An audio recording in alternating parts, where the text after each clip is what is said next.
Hello and welcome to this demonstration, which is part of JDG Getting Started Kit, Module 1. My name is Thomas Kvarnström and I work as a JBoss Technology Evangelist at Red Hat. In this demonstration, I will show some of the basic cache features of JBoss Data Grid.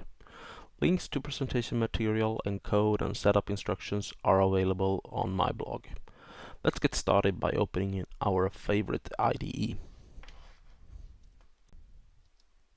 First, I create a new simple Maven project.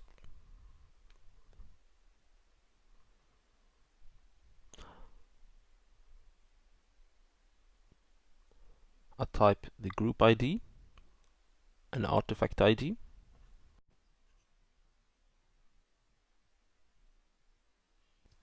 I leave packaging at jar, and I press finish. When the project archetype is generated, I open the pom.xml file. Now I have to add a dependency to the project. Notice that I'm using an enterprise version of Infinispan Core. Now we're ready to start the development. Let's start by adding a main class called demo1.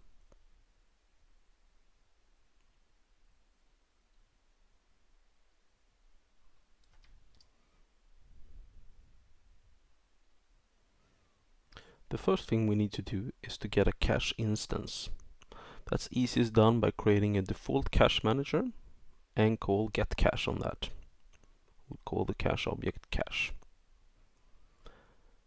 Now we can start putting key value pairs into the cache. Let's start with 3 pairs.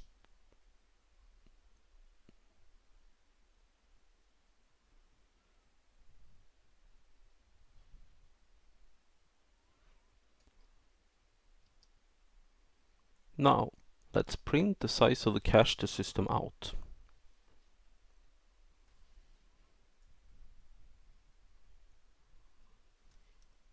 When we run this as a standalone Java application, it will as expected show a cache size of 3. There is another put operation called put if absent that will only set the specified value if the key doesn't already exist.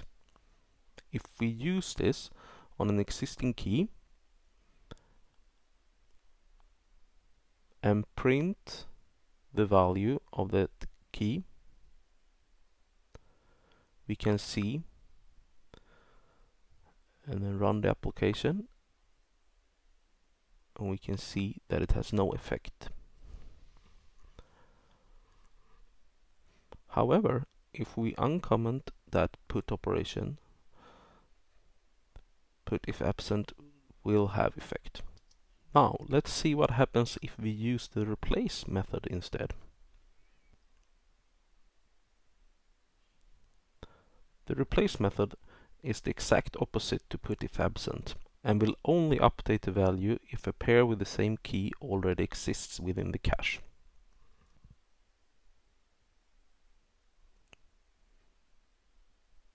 There is also a remove operation that will remove an entry from the cache.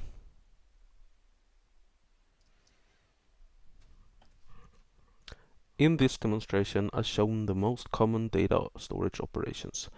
Often these operations are called CRUD, which stands for create, read, update and delete, where the corresponding operations of JBoss Data Grid is called put, get, put if absent and remove. I hope you enjoyed watching this demo. More are available on my blog, blog.thomaskvarnström.com. Thank you and goodbye.